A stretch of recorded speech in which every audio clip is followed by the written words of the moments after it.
کہ ادارے اصل میں عوام کی وجہ سے ہیں، عوام میں کچھ لوگ ناسمجھی سے یہ کر دیتے ہیں۔ ریاست کے اور بھی بہت سارے کام ہیں، ان ٹویٹس سے ادارے بہت اوپر ہیں۔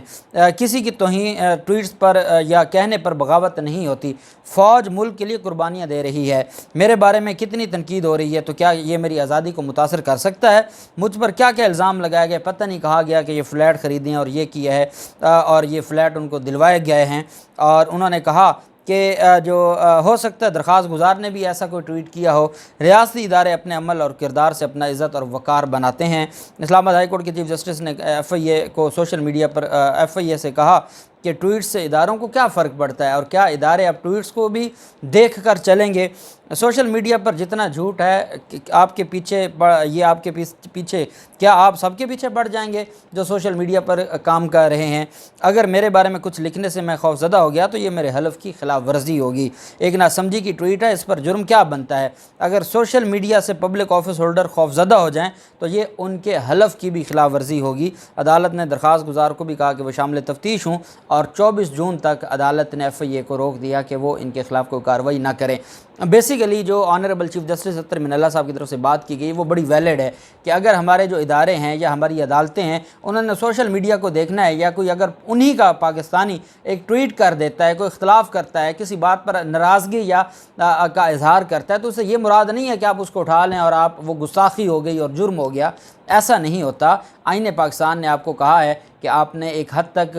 جو ریسٹرکشنز ہیں وہ لگا سکتے ہیں، اس سے زیادہ ریسٹرکشنز نہیں ہیں۔ پھر جو freedom of speech, freedom of expression ہے، اس کا کنسیپٹ ہی ختم ہو جاتا ہے، وہ چیزیں بالکل ڈیڈ ہو جاتی ہیں۔ تو یہ ایک اہم ریمارکس تھے اطہر من اللہ صاحب کی طرف سے کہ اگر ایک ٹویٹ سے اداروں نے خوفزدہ ہونا ہے تو یہ معاملات ایسے نہیں ہونے چاہیے۔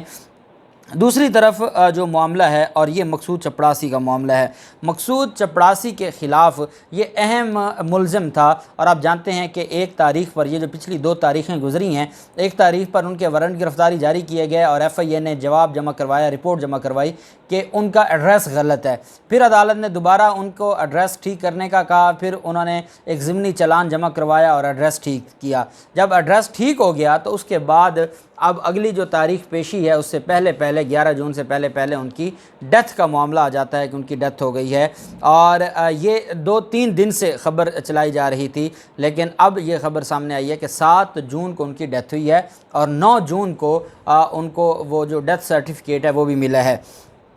اب معاملہ یہ ہے کہ ڈاکٹر رضوان کی موت بھی ایسے ہی واقع ہوئی، اور جو بھی اہم کردار ہیں اس کیس کے، ان کی جو موت ہے وہ ایسے ہی واقع ہو رہی ہے۔ اس کے پیچھے وجہ کیا ہے؟ پاکستان تحریک انصاف کے رہنما کی طرف سے بڑی اہم سٹیٹمنٹ دی گئی ہے مقصود چپڑاسی کی موت پر۔ آپ جانتے ہیں کہ عمران خان اکثر اپنے جو خطابات ہیں اس میں شہباز شریف کو مقصود چپڑاسی کہہ کر بھی پکارتے ہیں۔ اس کی وجہ کیا ہے کہ مقصود چپڑاسی 3 ارب روپے کی منی لانڈرنگ مقصود چپڑاسی کے ذریعے ہوئی۔ اب ان کا جو کردار ہے اس کے اندر، اور جو ان کے خلاف کیس تھا وہ کیا تھا، چالان میں ان کے خلاف جو کردار ہے وہ کیا ہے، وہ میں آپ کو بتا دیتا ہوں۔ چالان میں ان کے خلاف جو عدالت میں یہ چالان جمع کروایا گیا تھا، اس میں یہ کہا گیا تھا کہ مقصود چپڑاسی کے نام پر 7 بینک اکاؤنٹس تھے، اور ان اکاؤنٹس میں 8 سال میں 3 ارب روپے سے زائد رقم جمع کروائی گئی۔ متن میں یہ بھی بتایا گیا تھا کہ چالان کے مطابق مقصود چپڑاسی کی 25,000 روپے ماہانہ تنخواہ تھی، اور وہ ماڈل ٹاؤن ہیڈ آفس میں ملازم تھا، اور ان کو دوران جو ملازمت یہ سارا کچھ ہوتا رہا۔ اس پر جو ایف آئی اے میں بینکرز نے، ایم سی بی بینک کے مختلف جو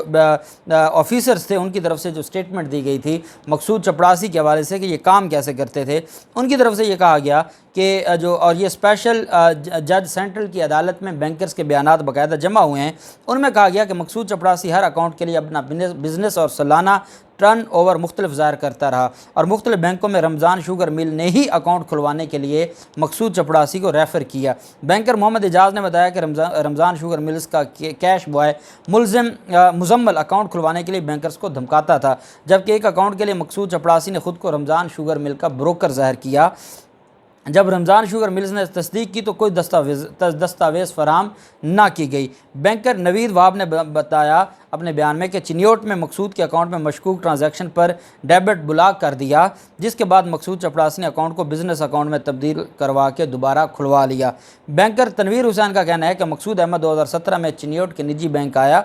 اس کے دستخط اردو میں ہونے پر اس کو فوٹو اکاؤنٹ کھولنے کا کہا گیا تو مقصود نے کہا کہ وہ سادہ اکاؤنٹ کھلوانا چاہتا ہے کیونکہ اس کو استعمال کوئی اور کرے گا۔ تنویر حسین نے بتایا کہ انکار پر مقصود اور رمضان شوگر مل کے کیش بوائے مزمل نے عملے کو ڈرایا دھمکایا اور مقصود نے انگلش دستخط کے ساتھ نیا فارم دے کر اپنی کمپنی کے نام پر اکاؤنٹ کھلوا لیا۔ بینکر نے کہا کہ ایک اکاؤنٹ میں 70,000 ماہانہ اور سالانہ ٹرن اوور 13 لاکھ لکھا، مگر اصل ٹرن آؤٹ 360 ملین روپے تھا۔ عدالت میں جمع کروائے گئے بیان میں بینکر محمد حشام نے بتایا کہ مقصود چپڑاسی نے ایک اکاؤنٹ کا سالانہ ٹرن اوور 12 ملین ظاہر کیا، اصل ٹرن اوور 463 ملین ہوئی۔ ایک اکاؤنٹ میں مقصود نے 13 لاکھ ٹرن اوور ظاہر کیا مگر سالانہ ٹرن اوور 1064 ملین تھی، جبکہ ایم سی بی کے اکاؤنٹ میں مقصود نے 1.5 ملین ٹرن اوور لکھا، اصل میں 772 ملین تھا۔ بینکر نے رمضان شوگر ملز کے کیش بوائے مزمل کی جانب سے ہراساں کرنے کا بھی لکھا اور ساتھ یہ بھی لکھا کہ مزمل شہباز شریف فیملی کا ملازم تھا، ڈرا دھمکا کر بینکرز سے کام کراتا تھا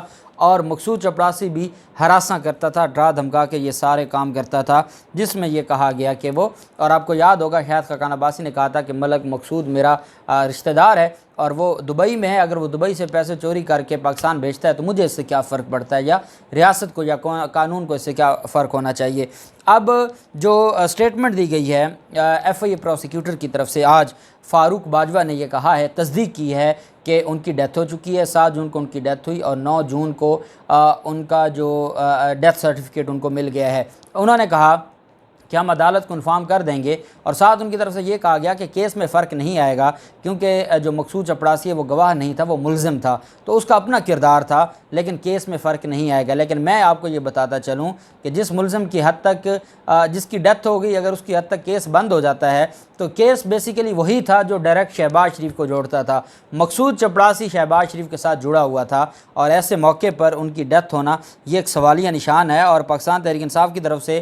شہباز گل نے، جو عمران خان کے ترجمان بھی ہیں، ان کی طرف سے جو سٹیٹمنٹ آئی ہے، انہوں نے یہ کہا ہے کہ وہ مرا نہیں بلکہ اسے قتل کیا گیا ہے۔ انہوں نے کہا کہ مقصود چپڑاسی، ڈاکٹر رضوان اور نوید، یہ تینوں لوگ شریفوں کے منی لانڈرنگ کیس میں اہم کردار تھے۔ انہوں نے کہا کہ تینوں کو ہارٹ اٹیک ہوا،